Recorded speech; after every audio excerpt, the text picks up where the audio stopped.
Okay, so I'm going to show another demo here, and in this case the demo is going to be running an FTTD simulation of a bend, but this time using a remote compute device. And if you've seen the other demos in the mode solve and the bend, you can see that I've saved the files here. And they're a bit large because they have the saved field data. I'm going to start by opening up the program in the usual way.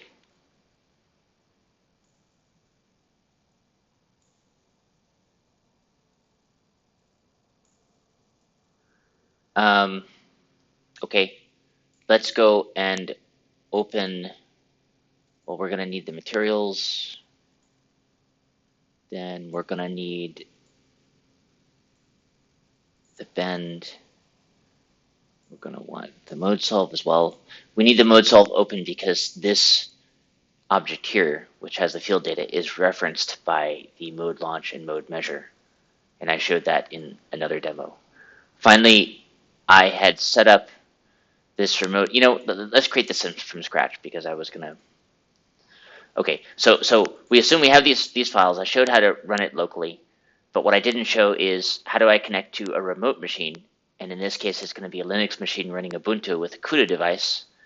How do I connect to that machine and have it run the compute over there while I have the GUI locally? And this is a really important thing to be able to do because a lot of times you have these remote cloud nodes that are super powered for AI, but they don't have, it might be inconvenient to run the GUI on them, and it's not necessary and definitely not optimal either. And you really want to be able to use these remote cloud nodes because some of them are incredibly powerful, having as many as 8 GPUs, which can all be used and will all be used automatically by the software in parallel for FTTD or mode solve. So starting point is the TeslaMax website. I downloaded this binary package for Linux, for Red Hat Linux. And then I'm going to go ahead and I have this remote machine over here, and I actually just have my firewall information listed. And this is a key failure mode. Number one failure mode is that the firewall doesn't have the ports that we need enabled for connection. And you could make it so that it's just connecting from the GUI machine if you want. I'm lazy, so I just make it connect from anywhere. This range of ports for TCP and UDP need to be enabled, and they are here on Ubuntu. I have an additional rule that you don't need, but anyway, yeah, so this is about what it should look like. And you also could simply turn the firewall off, but that's probably not recommended unless you're behind a firewall already. So this is now ready. I am in my home directory on the remote machine here. If you have a cloud machine, then it's going to look something like this when you first sign on. And now on my local machine, Windows that is, I have this package which I downloaded, which is the Linux binary package. And what I need to do, first of all, is upload this to the remote machine. And remember, we're starting from scratch, so I've installed no software. All that I have is Linux, and it has the NVIDIA drivers for CUDA installed, but that's it. So I'm just going to step through the entire process here so that nothing is a surprise. So let me just remember where, let me just find out where my IP is.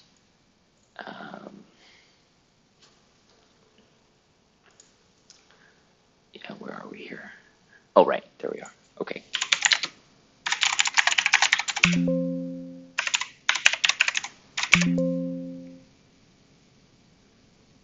Why is this beeping?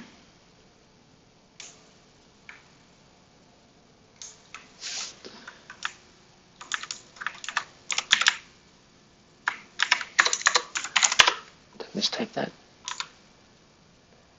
EN.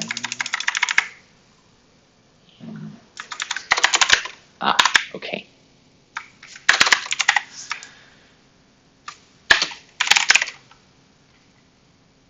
And this is the IP in my VPN. And you certainly can run TeslaMax EM over a VPN. And I will show a couple pitfalls. And that, so I already talked about the firewall pitfall. All right, we're going to copy this over this binary package. Another big pitfall is if the other machine simply can't talk to the internet because it needs to check in with the license server. And I'm sorry about the cumbersome nature of that whole process. We just have to do that for a variety of reasons. But, you know, as long as it's online, it should be fine.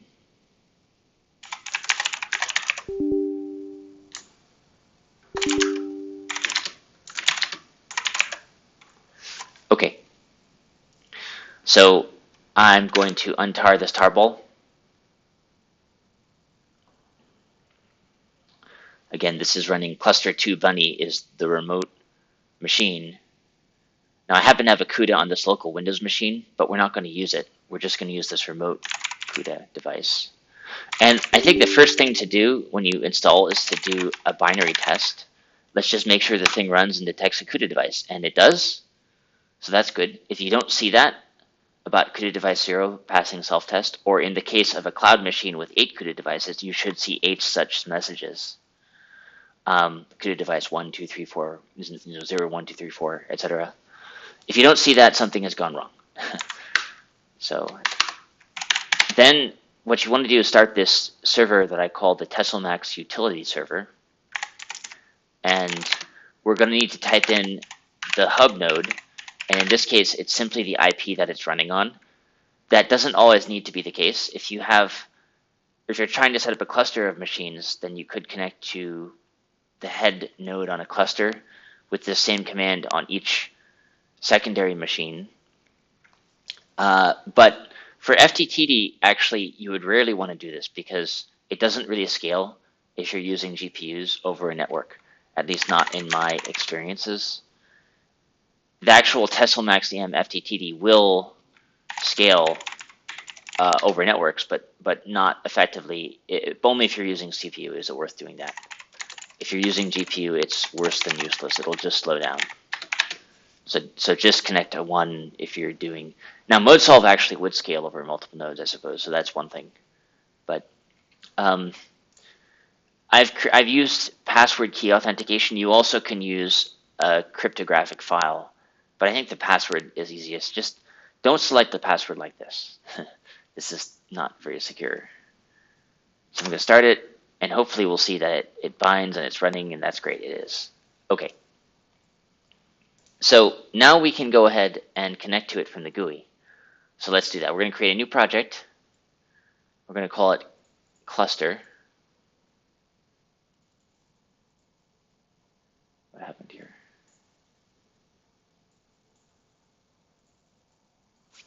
Yeah, cluster. Then, now this time I created a node object before. This time I'll create Tesselmax util. And first thing is I have to enter in the hub IP. And this is just the IP of the machine that's going to be the hub node, or the head node, or whatever you want to call it. And then password key, which was password demo. Finally, for when I fork a cluster, I'll need a cryptographic key. We already created that. Now I'm going to save this with these settings. I just created that previously as a test. I'm going to overwrite that. And now let's connect. Yeah, pay no attention to that little window that popped up. And it looks like the connection worked. You can see that we've connected here to this machine called cluster2 bunny. It also lists what binaries are available for compute. Now, this one is untested. So the first thing you'll always want to do is test binaries. All right. Binary is tested now. And now we can fork a cluster.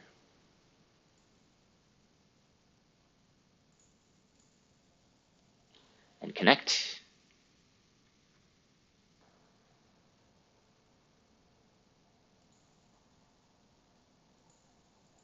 All right. Now, what you might see is sort of a red error thing here, or if it doesn't connect or something like that, if things are going wrong. And if that's the case, it's either a firewall most likely, or it's that it can't talk to the internet at large, this particular node. We created a utility cluster, but we need a non-utility to run. which is kind of an extra step here, but it's not that burdensome, I hope. And great. Now we have a cluster that we can use for compute. And so I'm going to set that and connect it via, let's see, where's the FTTD thing? Yeah, here we go. I'm changing the disk cluster path to point to this new cluster.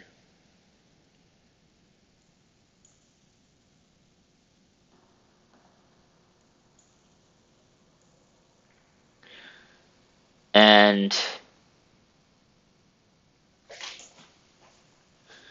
yeah, let's start it.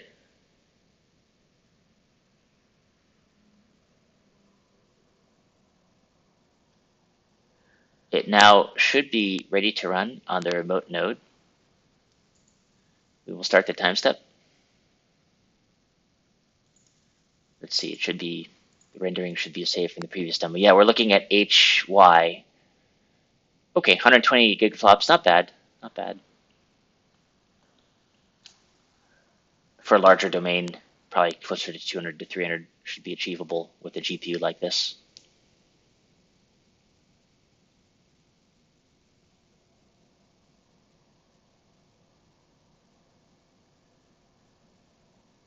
All right. We see that it's going around the bend. And, I'm just going to let this simulation run to completion and then terminate it without looking at the data because we've already done that in a previous demo. Well, you know what? I'll look at the data, but then I'm not going to talk about that too much.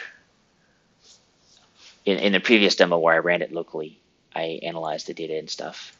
In fact, here that window is still open from that prior exercise. So I'll just close that. We don't need that.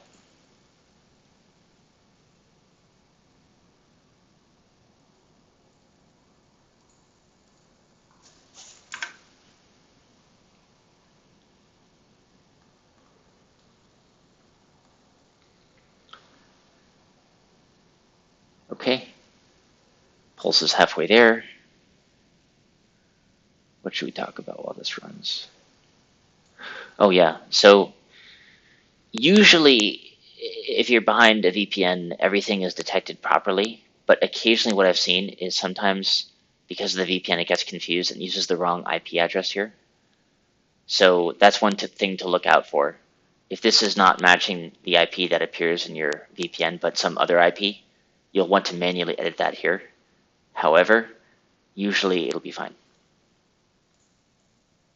And we can see that there's a cluster. We could actually kill this cluster if it had kind of gone rogue, but we don't need to do that because it's running fine. And yeah, this is getting close to completion.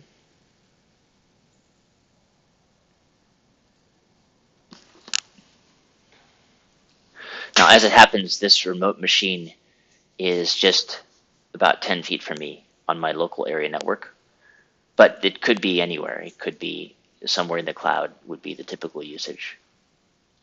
And I think I mentioned this in a previous video, but you can get speeds well above 1,000 or even 2,000 gigaflops per second for larger FTTD simulations with multiple GPUs.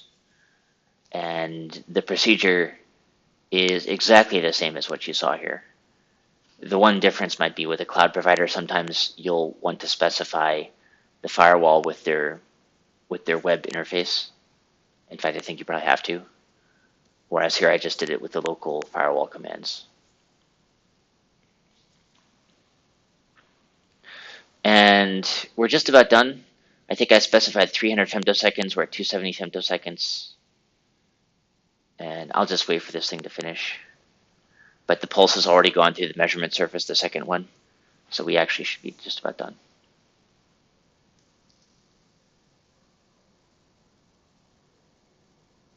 Yeah. And this just does a measurement with all the child objects. I could have manually measured them here as well. And now I'm going to set this to operand 0, operand 1. and get an S21 from port 0 to 1.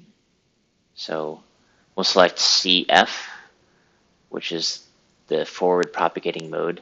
This will be aligned with the Z axis.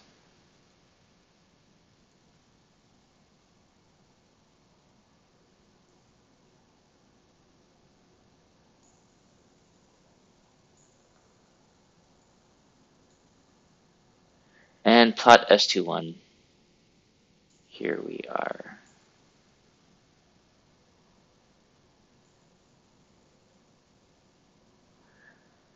And yeah, it's pretty much what we saw before. Almost no loss whatsoever. Negative 0.02 dB.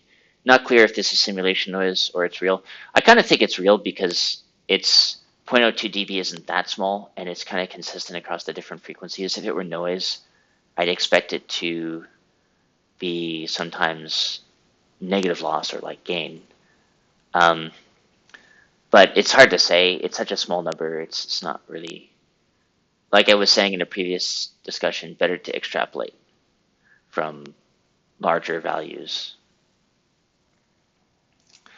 And that is just a quick demo of how to use a remote compute device to do your FTTD simulation. And please note, we could have done our mode solve in exactly the same way. All you have to do is specify that this is the cluster to use, the non-utility cluster that we created. And that's it. Okay, thank you for watching.